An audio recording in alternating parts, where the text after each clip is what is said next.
ایک دوسرے کو عزت دو، برداشت کرو۔ میرے نبی نے فرمایا بہترین مسلمان وہ ہے جو بیوی سے اچھا سلوک کرتا ہو، اور بیوی سے فرمایا میری شریعت میں سجدہ ہوتا تو بیوی سے کہتا خامد کو سجدہ کر۔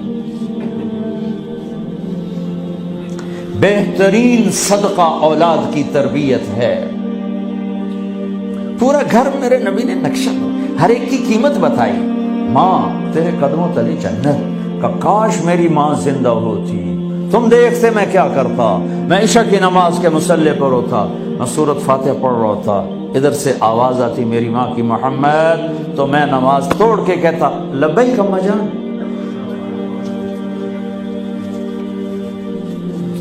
باپ کا تیرے جنت کا دروازہ ہے، باپ تیری جنت کا دروازہ ہے، کھولنا توڑنا نہیں، کھولنا توڑنا نہیں، توڑ دیا تو جنت میں نہ جا سکو گے۔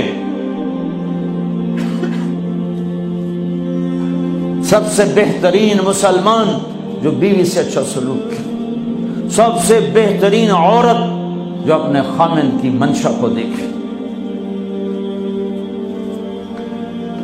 پھر آپ نے ایک عجب بات فرمائی جو معاشرے میں بہت بوجھ بنتا ہے جس کا، ہاں بھائی تمہیں ایسا صدقہ بتاؤں جس سے بڑھ کے کوئی صدقہ نہیں، تمہیں ایسا صدقہ بتاؤں جس سے بڑھ کے کوئی صدقہ نہیں۔ انہوں نے کہا جی کیا؟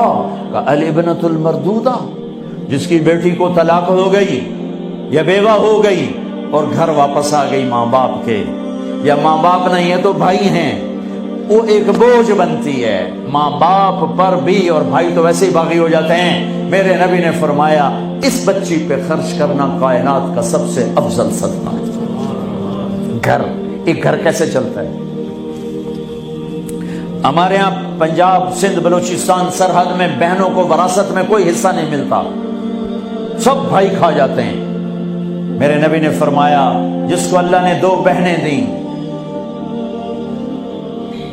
اس نے ان کا حق ادا کیا، شادی کی حق ادا کیا۔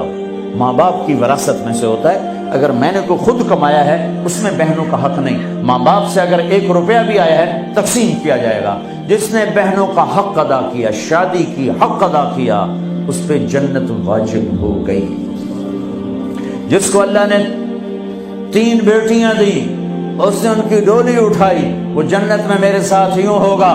ایک بولے اگر 2 ہوں، کہ جس نے 2 بیٹیوں کی شادی کی وہ بھی ایسے ہوگا۔ اللہ بھلا کرے۔ ایک صحابی کا کہ جس کی 1 ہو، کہ جس کی 1 ہے، اگر اس نے اس کو عزت سے رخصت کیا تو وہ بھی میرے ساتھ ایسے ہی ہوگا۔ پھر کئی بچیوں کو طلاق پڑی ہے کہ اس کو بیٹا نہیں ہوتا۔ یہاں آنے سے پہلے کا واقعہ، پنڈی سے بچی رو رو برا حال اس کا، میں تو فون سنتا ہی نہیں ہوں ایسے کہ میرا تو کلیجہ پھٹ گیا ہے۔ ہے کہنے لگی کہ سسرال نے کہا تھا بیٹی ہوئی تو طلاق دے دیں۔ میں نے کہا اس میں میرا کیا قصور ہے، اور بیٹی ہی ہوئی اور مجھے طلاق پڑ گئی، اور میں گھر آ گئی 22 سال کی عمر میں۔ بیٹی دینے والا اللہ اور ظلم کرنے والا سسرال۔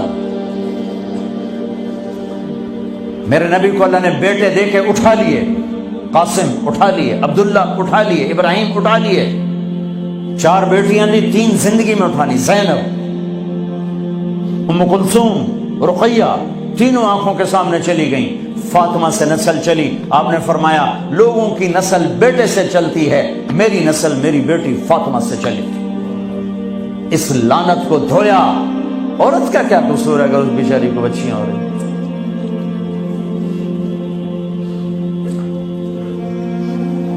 جس نے اپنی بہنوں کو حق ادا کیا، جس نے بیٹیوں کو ڈولے میں بٹھایا، ان کا حق ادا کیا، کہ جنت میں یوں ہو جائے گا۔